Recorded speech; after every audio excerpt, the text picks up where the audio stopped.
Now, there's a lot of games to look forward to in 2023. We've got the new Forza Motorsport, we've got the Crew Motorfest, we've got Test Drive Solar Crown, if that's not delayed again. And, of course, for me, is this Hot Wheels Unleashed 2 Turbocharged. I don't know why I said Hot Wheels. But yes, I thought now that I know that that's coming out, I saw the trailer for it, I thought now would be a fantastic time to talk about the first one. Because, no word of a lie, this is my favourite racing game that came out on the Xbox One. Not including Burnout Paradise Remaster, that's cheating. Of course, I'm playing this on the Series X, which does have a enhanced version, which is what you're watching now. Yeah, I absolutely love this game to pieces. I really, really do. I've returned to it, I think it was sort of October time, I can't remember exactly. And then I basically completed everything, all the single player, within a week, because I just got obsessed with it so much. So, let's go into the delve of things. We'll talk about, obviously, the cars. With it being Hot Wheels, you would expect plasticky, small toy cars racing on tracks. And they absolutely nail the aesthetic. They really, really do. These do just feel and look like Hot Wheels cars. It is absolutely fantastic. Not only that as well, you can actually change the livery. There's a lot of customization in this for the cars. As you can see here, this is completely custom livery. If we go over to my livery, here I've made the Honda S2000, and it actually was not awful. It didn't take me hideously long to make. Not only that, you can change materials of everything. So if you want glitter, you can. Enamel, metal flake, all a bunch of different stuff, and it's absolutely fantastic. But you can change all of that on the chassis, so if you really want to, you can just have void car. Interior, all the seats in there, the rims, the wheels, tyres, and the glass itself. All of that you can just change, and it is absolutely brilliant. And not only that, as you're seeing, people have made custom liveries, and you get some absolutely fantastic liveries on this. People have done incredible stuff, and you could just download them. It's absolutely brilliant. There's also no filter on them whatsoever, so if you really want to, you could just have on the side of the car "eat shit." Genuinely true. Not only that, you can have Hitler, anything like that. I'm not even lying to you. But yeah, as you can see here, it's just absolutely brilliant. And someone else made a Krieger. It's fantastic stuff. Of course as well, with certain cars, you can upgrade them. Obviously, there was a hell of a lot of DLC cars in the game. They're not absolutely necessary. Some of them you pay for, others were just free bonuses. So, no complaints there. And there is a lot of DLC cars. Now, as you can see, we use sort of gears to upgrade the cars, and they do different things. Obviously, as you'd expect, they'd increase stats, no surprises there. But they also change the boost. They can increase boost, decrease boost, or actually change the style of boost. So the bars is you can use how much you want whenever you want, and the circles is you use it all in one go.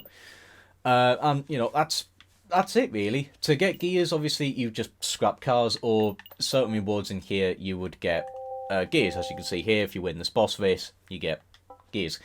Now, when we go to actually getting the cars, there is different ones. If we go to limited offers here, as you can see, we get a select amount, and obviously the price of them determines what rarity they are.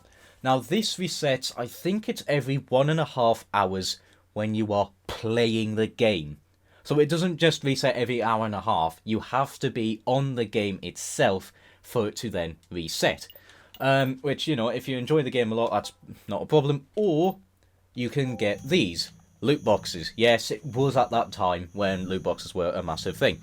However, you can't buy these at all with proper money, with IRL money. There's no physical way of doing that.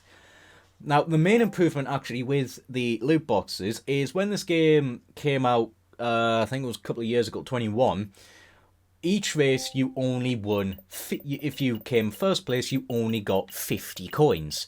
So pretty much you had to win 10 races to get one loot box in order to have a chance of winning certain cars. Which was a little bit of a problem. Now, though, they have improved that massively. So every single race you do, where do we fancy go? You know what, I'm going to go here. So now, if you win a race, both single player and multiplayer, you now get 525. So each win, you can open a loot box. That, honestly, much better system. You can, you know, get your cars a lot better. You can get gears quicker, things like that, so you can upgrade more cars. Absolutely fantastic stuff. So, let's now get into the proper important stuff. The thing that you always need to get right if you want to make a good racing game. That is the handling model. It's fantastic. It is absolutely fantastic. Not only that, not all the cars actually do drive the same. As you were seeing when I was scrolling in the main menus, the cars do have different stats. So obviously you will find one. Obviously, you know, you're going to find the ones that are like the meta and things like that. So there's going to be slower ones, things like, you know, ETC, usual gubbins. But for me, the handling style is on point. As you would expect, it is very arcadey. You know, I'm tapping brake to drift and things like that. However, it's not just simple as, oh, I tap brake to drift, that's it, I'm flat out no matter what. You actually do need to be thinking about it. You do need to be, you know, getting good racing lines and things like that. Because just going on the brakes then just turning for the corner sometimes isn't actually enough. Tracks can get seriously technical, which requires you to actually go on the brakes more than you would actually think for an arcade racing game to then actually make it round the corner. Moreover, you actually then will need to go off the throttle to make sure that you're sticking on the good racing lines. So yes, it is brake to drift, but there's a lot more to think about than just, you know, simply tapping brake to drift, there you go, you've made every single corner. There's a lot more going on. I'm trying to take the this shortcut's gone horrifically wrong.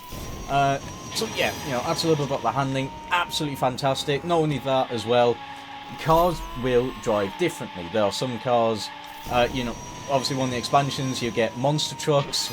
They drive interestingly. They're not the best driving thing, but you wouldn't expect that. And you know, I've got this LMP1 car here. That's going to drive a hell of a lot better than the monster truck, as you know, as you would absolutely expect. So there is a car that you will find that will be very nice to your liking. But for me, I have found that so many cars, even the ones with the lower handling stats, you know, are just so fantastic to drive anyway that I really don't have a problem. Yeah, sure, there are the few cars that I will avoid, because when you crash into a wall, it's very easy to roll over certain cars and things like that. Not only that, some cars are just so much better than others, but, you know, so many games now, pretty much every single game will have meta cars and things like that, so, you know, it doesn't really matter. It doesn't really bother me. You know, most of the cars I've found, you know, are actually relatively competitive. You know, the DLC cars, some are better, you know, some are quite good, but they're not absolutely necessary if you want to stand the best hope of winning. You just don't have to.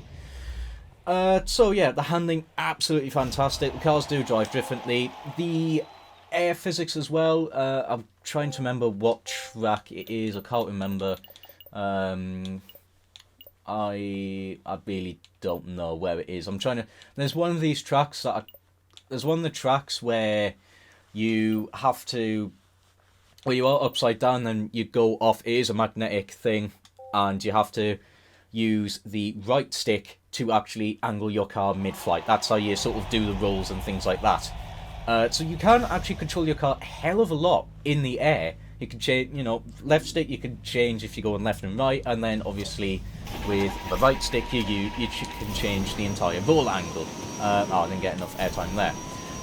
So yeah, it's just, you know, it was really, like, this game could literally just have a nice and simplistic, very arcadey, tap brake to drift, and not have too much technicalities to worry about.